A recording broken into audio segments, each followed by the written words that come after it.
And another person that we're growing quite fond of is Dr. Gary Wood, our social psychologist. Good morning, Gary. Hello, we're a bit early today. I'm still in my Winsiette pyjamas. That's all right. At least it's the wireless. We can't see what you're wearing. You could be there in the all together and it wouldn't matter, Gary. Oh, dude, don't tempt me. Right. I don't think the world's ready for that anyway. So I'm thinking, what should we talk about today? So I've noticed there's a bit of worrying going on. Yeah. And I use worrying in coaching, is that I explain to people that when we worry, it's a very, very creative process because we're imagining the worst and we're creating vivid pictures and strong language, and then we keep rehearsing it over and over again. Mm-hmm.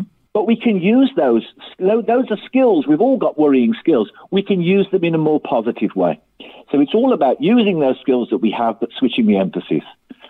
So one of the things we do with worrying is we make it too personal and it becomes all about us. So the way we can deal with that is, as we've been talking over a few sessions, to focus on how we can reach out and make a difference to other people. Mm-hmm. We imagine it's going to become permanent, but we know from looking across the world that it is a process and it's going to end and things will be different, but a lot of things are going to get back to the same. And so we can focus on the small things that we can take control of. And then the other thing is we make it very pervasive, so it affects everything in our lives.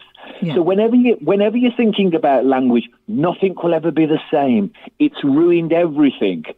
Those are really definite, absolute ways of thinking, and we need to challenge those thoughts and look for the exceptions. So that's the language bit. So The other bit is the image bit, and so I've got a perfect one for you actually now. Is that to create some positive images. So of a morning when you've done your rise and shine breath and you've leapt out of bed and you're down and you've put your brew on, when you go for a shower, while you're having the shower, just visualize and imagine that it's not only water coming out of the shower, it's light. So it could be, everybody putting rainbows in the window now. It could be rainbows. So it's a little bit new agey, but the idea is it's something to get us charged up for the day. We can sit around as well, during the day, because we often think about mindfulness. We've got to sit there and count our breaths for 20 minutes, and you're thinking, life's too short to be counting your breath for 20 minutes. So you can just imagine, again, having that light bath, being bathed in light. Yeah. And then another thing you can do is when you wake up, you're having your brew, is you can sit there and take a moment and imagine the end of the day. So imagine right at the end of the day, imagine that it's been a great day. Don't worry about how you got there. It's like athletes do this kind of thing when they imagine the finish line. Yeah. It's a key visualization technique. Imagine the finish line. And then the other thing we can do is to sit quietly and imagine a positive emotion.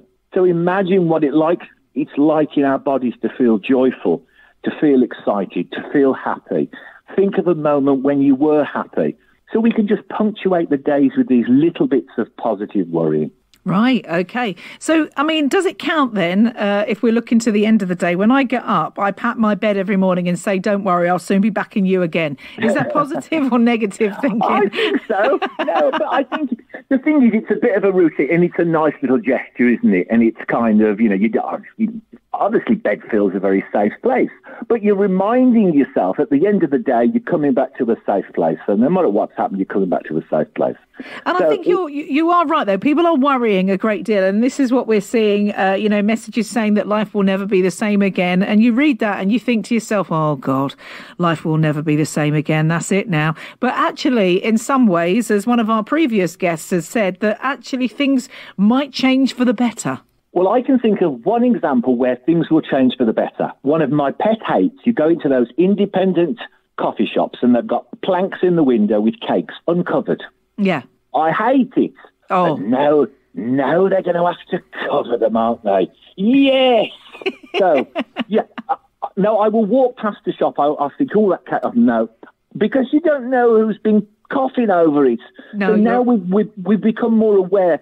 So some things are going to change for the better, and that's one of my pet hates, and I know it's going to get better, because if it doesn't, I'm going to stand outside those cake shop windows and I'm going to point at that cake.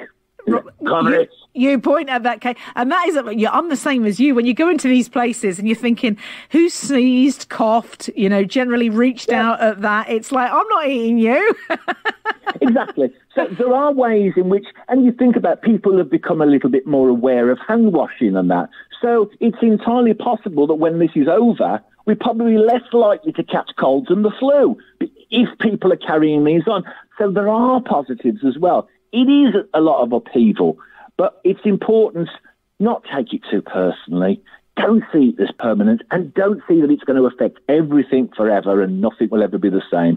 Things will change, sometimes for the better. Listen, Gary, thank you very much indeed. That's Dr. Gary Wood there. Go seek him out and look for his blogs and whatnot. Just Google Dr. Gary Wood, social psychologist, and you'll find him on Facebook as well. Thank you, and we'll talk to you tomorrow, Gary. Hi, it's Gary Wood. Thanks for checking out my videos, and please remember to hit the like and subscribe buttons. You can find out more in my books, my blog, or if you're interested in coaching for well-being, head over to drgarywood.co.uk to get in touch. Thanks.